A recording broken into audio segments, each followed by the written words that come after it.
Hi there, and welcome to the daily chapter reading of Some of It Was Real. So, just like Holly and Danny, you ghosted your adoptive parents too? The accusation stings, but I'm careful not to show it. The trick is to keep him off balance. That's why I shared my parents' disappointment that I left High River, but not how they feel about my chosen profession. Plus, actually seeing it will be more powerful. Danny's voice in my head whispers every dream has a price. Shame bites at the lining of my stomach. Danny was right. When I called Lucas that first time, he agreed to fly both Danny and me down to LA.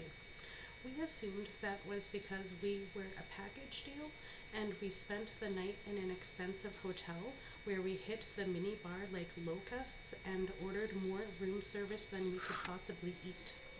The next morning, we took an Uber to our meeting on the top floor of a skyscraper. Let me do the negotiating, Danny murmured as we nervously sat in reception. This could be huge for us.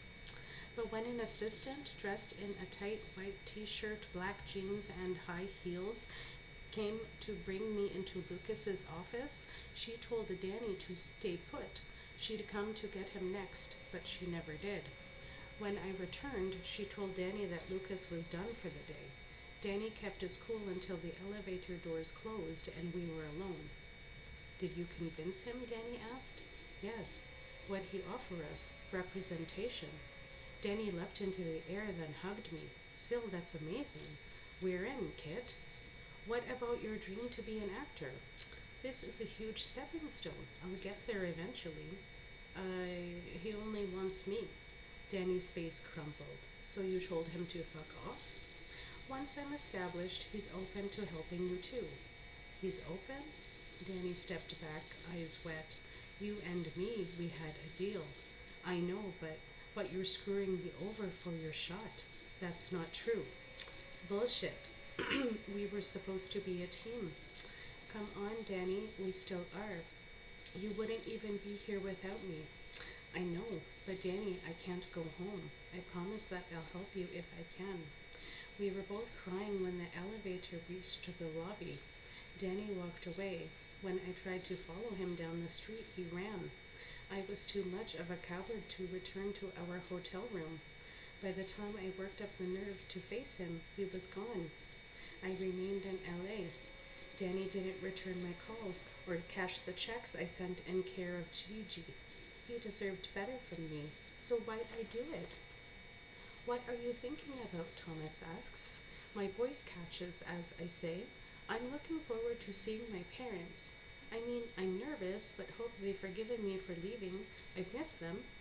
But what I'm really thinking is that maybe I ditched Danny not because his knowledge about my origin story makes him a liability, but because he's a reminder that there's a part of me that wonders if I'm just someone who takes advantage of both the people I'm supposed to love and strangers.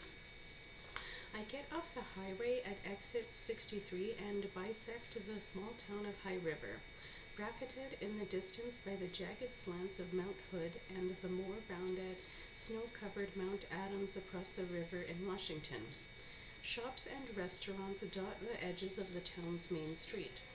There's an old-fashioned movie theater named Andrew's, red brick brew pubs, clothing stores, specialty olive oil and wine shops, several pot establishments, a pizza joint called Double Mountain, and a shingled green shack that houses Mike's ice cream. That's where I worked in high school, I say, pointing at Mike's. After we cross over the narrow river, there's a low lumber yard by a four-way stop. We drive past and head up a serpentine road lined with a mix of old ranches and new homes. At the top, the clouds have blown away and the sunshine illuminates the white slopes of Mount Hood. The homes disappear behind us as we drive on, replaced by rows of orchards, their perfectly spaced trees laden with stunning white blooms. It's beautiful, Thomas says.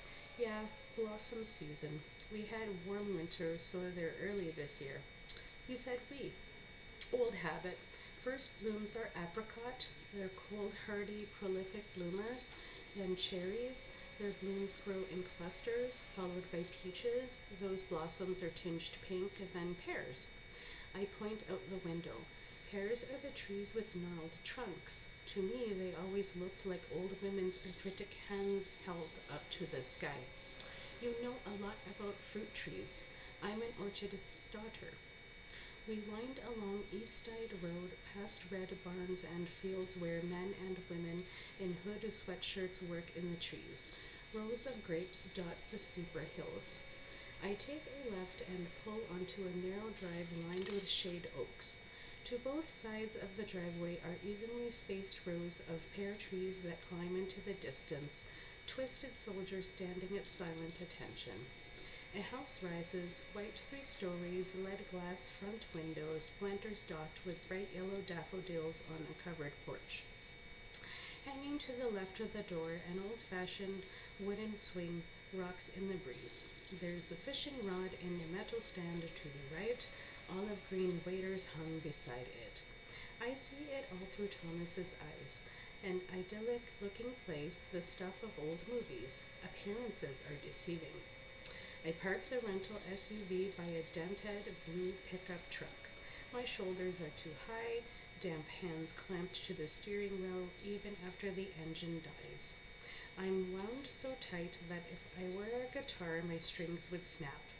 Does Thomas notice? My dog rests his head in the crook of my neck. Moose does. Thomas asks, do they believe in what you do? I nibble my lower lip, then look down, but not before he has the chance to register the shine in my eyes. Maybe now that my career has taken off, I say they will. Memories wing like swallows, dip and dive overhead as I stride up the front path. I try to ignore them, but echoes of a girl's laughter, dizzy somersaults on the lawn, cool sprinkles dappling hot skin, summer's fruits dripping down my chin and elbows, first driving lesson in the old truck follow me. 8 steps up, the porch beneath my boots is painted light gray. Every other spring it gets a fresh coat. I recall the first year that became my chore, how proud I was when I'd finished and Dad said, job well done. The swing beside the door where Dad and I took in lightning storms beneath a wool blanket beckons with a creak of chains, always kept rust-free. I can still feel the warmth of his hand around mine. Our front door is massive, lacquered dark blue, a project from shop class. Dad and I cut, sand, biscuit, and glue the wood. Mom chose the color. I knock. This is an enormous gamble.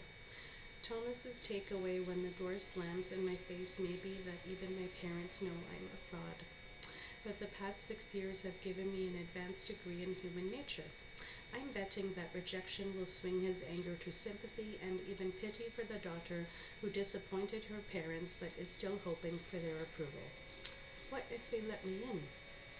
Footsteps sound along wide slack oak floors that came from an old barn. It's Mom's cadence. When I was young, some local kids and I played ding-dong ditch. Ring a neighbor's bell, then run, shrieking into the fields. My brain leaps up and down, arms wave a signal. Run! I rest a hand on Moose's head like he's an anchor that keeps me safe from sailing into the eye of a violent storm. The footfalls reach the door.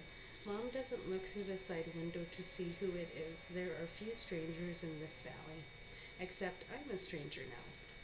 The door opens. The years haven't changed her much. Posture erect, porcelain skin, dark eyes unreadable, black hair cut to chin length. There are a few strands of gray, less volume to her cheeks, but as always, Mom's face is unreadable. She has one hand on the door, the other tucked in a pocket of the striped apron she wears to cook, and waits for me to say something. That was always her tactic, let the other person crack. Thomas has hung back for a bird's eye view of the prodigal daughter's return. I say, hey Mom. She doesn't step in for a hug. We're not that kind of mother-daughter. There was no late-night conversation, shared secrets. Sometimes I tried, but Mom is a professional bullfighter. Quick steps, dizzying spins, never a drop of blood on her. In a flash, I'm a little kid again, desperate to apologize for things I don't understand to find favor. My mother has never apologized to me in her life. Mom says, "Big dog." That's Moose. She looks over my shoulder. Who's he? Thomas Holmes. This is a hurdle, not a cliff. Don't you dare jump. The contrary tree inside me stretches its limbs. My boyfriend. I glance at Thomas, hope he's caught off guard. He's blushing. Good. He's the reporter who called us? And my boyfriend. He's writing an article about me, what I do for the LA Times. Hannah sniffs. We don't read that one. He'd like to talk to you. Why? Background. Her lips purse tight.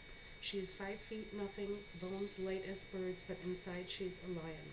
So, I say, loud enough to carry, I thought maybe we could have dinner, spend the night, slam the door now. You haven't wanted to have dinner for the past 6 years, Hannah says. You never invited me back. Do it, please. Your old room hasn't been dusted. What is she thinking? A few moments ago, I was desperate for her to shut me out. Now I hold my breath like a convict awaiting the jury's decree. Death, life, without the possibility of parole or a commuted sentence? Hannah says, your hair is long. It grew. Mom's mouth twitches sideways, a signal that could mean acquiescence or that her fuse has been lit. It looked better short. She sniffs. I'll pull out fresh sheets. Did I just win or lose? Thomas joins us at the front door, Chris dangling at his side in her carrier. I reach up and tousle Thomas's hair in a pantomime of intimacy. It's thick, soft, and my fingers tingle. Hannah, Young, this is Thomas Holmes. Thomas, my mother. They shake hands. Mom asks, what's in the pink bag? My cat. Apologies, I couldn't find someone to watch her. We have a barn that needs a mouser. Thomas's face turns the color of white linen washed too many times. She's an indoor cat. Hannah frowns. I know exactly what she's thinking. Where's Daddy? Out with Eddie. He'll be back by dinner time. She opens the door wide. It's a step back in time. I know every knot in the worn boards beneath my feet. Walls are adorned with photos of the fields, mountain, pear trees, and me. Did I imagine she'd take them down? Yep. I scan the photographs. I'm 7, driving the old green John Deere tractor for the first time, a grin stretched ear to ear. 8, dressed as an apiary for Halloween, head poking out of a white box, bees glued to my skin. Age 9, pigtails flying as I load my new bike with red plastic flowers stuck to a front wicker basket. 10, Christmas Eve, Mom, Dad, and me side by side before a tree hung with popcorn, cranberries, and origami animals coated with glitter, plus the ornaments Mom's grandparents made while interred in California during World War II. Hung at the start of a short hall that leads into the kitchen is the last photo my parents ever took of me, high school graduation. The 3 of us, me in the middle in a shiny blue and gold robe and a square cap, the tassel switched to the right side. I'm turned slightly toward Dad. I want to tell him that I was headed to San Francisco, not college, that I appreciated him, both of them, the life they'd given me, but needed to figure out where I fit. In the end, I was a coward, blindside them with a few days later, bag already packed 1 foot out the door. There was a battle, all of us gravely wounded in the skirmish. There are no photos of me after age 18. Is that what happens when parents lose a child? They freeze before in photos, capture their offspring in picture frames like fences those lost children can't scale, where they're caught in time, always young, sweet, malleable, alive theirs. The house smells the same, savory, not sweet, rosemary, sage, and ginger. To the right is our family room, comfortable couches with handmade quilts folded on their arms, Dad's worn leather recliner, a big screen TV so he can watch UFO football and Mom can catch whatever talk show is currently her favorite. Growing up, it was Oprah. Mom would frequently quote her, although the queen of daytime TV's battle with weight was an irritant for a woman who never had a problem with self-discipline. I have no idea what Mom likes now. Holly and I watched movies in this room, a nest of comforters on the floor, packages of Twizzlers, Dots, and Milk Duds strewn around us. I lost my virginity on the love seat in the corner to Tristan Orton. Lost is the wrong word. I gave it, considered my body similar to a new pair of hiking boots, more comfortable once they were broken in. Holly disagreed, but it wasn't her call. My folks were at the Pendleton Roundup, the biggest rodeo in the U.S., held a few hours away. I'd remained home to work at Mike's. A few months later, Tristan said he was in love with me. I broke it off. Love was a tether, and by then I knew that I wanted to fly away. I glanced at the basket of yarn in the corner, poked through with knitting needles. She's still at it. When I was a kid, Mom made sweaters that I'd wear out the door, a change of clothes in my backpack for the moment I was out of sight. The memory makes my skin itch. Mom says, join me in the kitchen for tea while I scrounge up something for dinner. Not a question, an order. And she has never scrounged up dinner.